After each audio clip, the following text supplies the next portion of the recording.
Hello everyone, this video is for NEET 25-26 aspirant जो कि पहली बार एग्ज़ाम देने वाले थे, या अगर आपने नीट 24 में एग्ज़ाम दिया भी था तो आप श्योर थे कि आपको कॉलेज नहीं मिलने वाला है। आपका मार्क्स 550 540 के अराउंड था, या 400 या 300 मार्क्स था, एंड आप श्योर थे नीट के रिजल्ट आने से पहले भी कि आपको इस साल तो कॉलेज नहीं मिल रहा है और आप अगले साल के लिए पढ़ाई कर रहे थे। देखो यार, आई अंडरस्टैंड कि सिचुएशन बहुत ज़्यादा ख़राब हो चुकी है। नीट का कट ऑफ शायद 655 चला जाएगा, या मैं कहूँ तो सेफ स्कोर तो 660 भी चला जाएगा। हो सकता है 655 पे कुछ बच्चों का सिलेक्शन भी ना हो। चीज़ें बहुत ख़राब हो गई है। एलिजिडली पेपर बहुत लार्ज स्केल पे लीक हुआ है। सडनली ग्रेस मार्किंग का सिस्टम लाके 67-68 लोग ऑल इंडिया रैंक 1 आ चुके हैं। एंड जो बॉडी ये एग्ज़ाम कंडक्ट कराती है उसके आगे चोर लगा के, फ्रॉड लगा के जो हैशटैग्स हैं वो ट्विटर पे ट्रेंड कर रहे हैं। तो आई अंडरस्टैंड कि जो आप एग्ज़ाम देने वाले हो, जो आपको पूरा लाइफ डिसाइड करने वाला है, जिस एग्ज़ाम के लिए आप इतनी सारी सैक्रिफाइसेस कर रहे हो, उस एग्ज़ाम की क्रेडिबिलिटी ही ख़त्म हो रही है। और जो बॉडी कंडक्ट कराने वाली है उसके साथ तो पता नहीं क्या हो रहा है। तो बहुत टेंशन का माहौल है, स्ट्रेस का माहौल है, चाह के भी पढ़ाई नहीं कर पा रहे हो, फोकस नहीं हो रही है। All this situation are understandable, but the point of this video is go and study. देखो यार, I am not a teacher जी। मेरे लिए बहुत कहना आसान हो कि भाई तुम तो पढ़ाई करो, तुम इन सब चीज़ों में मत पढ़ो, इंटरनेट से दूर हो जाओ। मैं खुद एक 24 का ही एस्पिरेंट था और मेरे साथ ही बहुत ब्लंडर हुआ है। आई वॉज एक्सपेक्टिंग कि मैं 2000 या 2500 के आसपास रैंक आएगी। लास्ट ईयर मेरे मार्क्स पे 1500 रैंक थी, एंड आई वॉज एक्सपेक्टिंग कि I will get into a good AIIMS.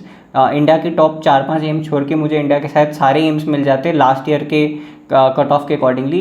But right now I am not even getting a good college of my state. तो मेरी सिचुएशन तुमसे बदतर है यार।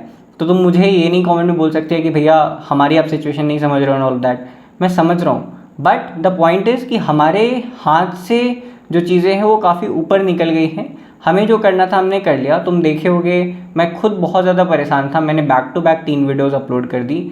मुझे भी हाइप क्रिएट करना था कि लो लेवल पे स्टार्टिंग में we had to do things, but now चीज़ें ऊपर तक गई हैं। कुछ मीडिया हाउसेस, मैंने जी न्यूज़ देखा, वो लोग कवर कर रहे हैं।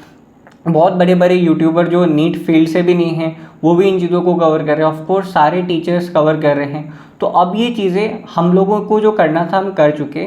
चीज़ें बहुत हाई लेवल पे जा चुकी है। अब अगर एनटीए को कुछ लेना होगा डिसीजन तो लेंगे। बातें सुप्रीम कोर्ट तक पहुँच चुकी है।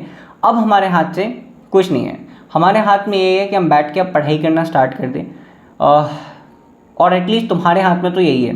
तो देखो, जो लोग जिनके 640 आ रहे थे, 650 आ रहे थे और इस साल वो एक्सपेक्ट कर रहे हैं उनको सीट भी नहीं मिलेगी, उनके लिए मेरे पास वर्ड्स नहीं है यार। I can not address you all at this point of time. मेरे पास वर्ड्स नहीं है। बट जो लोग ऑलरेडी श्योर थे कि उनको कॉलेज नहीं मिलने वाला है, आपको यार बैठ के पढ़ना चाहिए। This is my honest opinion to you.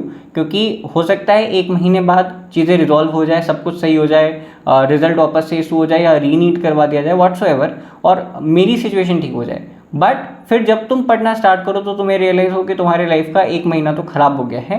And to be very honest, मुझे तो नहीं लगता कि अगर मेरा 1 महीना ख़राब हो जाता तो मैं अपने ड्रॉप ईयर में नीट क्लियर तक कर पाता।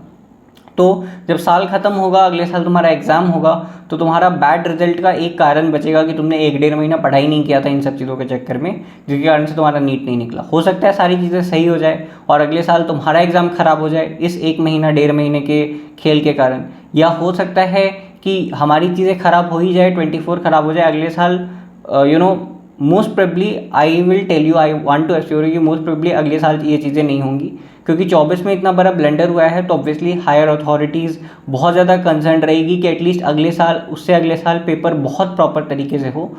तो दी ओनली पॉइंट इज़ कि सारे यूट्यूबर्स तो मैं देख रहा हूँ बैक टू बैक वीडियोज़ डाल रहे हैं। 10 वीडियोज़ 12 वीडियोज़ हर घंटे वीडियो डाल रहे हैं। कुछ लोग तो ऑनलाइन सत्याग्रह कर रहे हैं। I don't know what is happening there, but I want to tell you all of that is for views.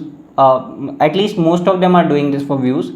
बाकी जहाँ तक कंसर्न हमें पहुँचाना था हमने पहुँचा दिया है।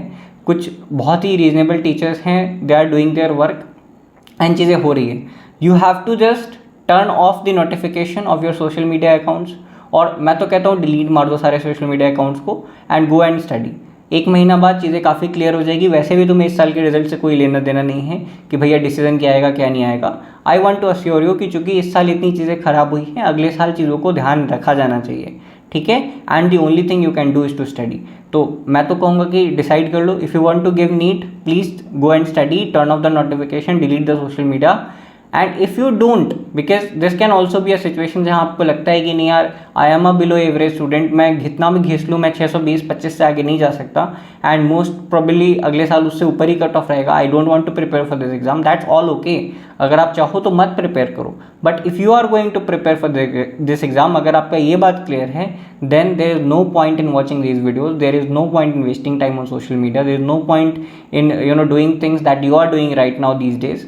तो stop doing it and go and study. That's the only thing that I can tell you. वरना अगले साल ये सब चीज़ें सिर्फ एक्सक्यूज़ की तरह देखी जाएंगी तुम्हारे बैड रिजल्ट की। I'll see you in the next video. Till then, bye bye.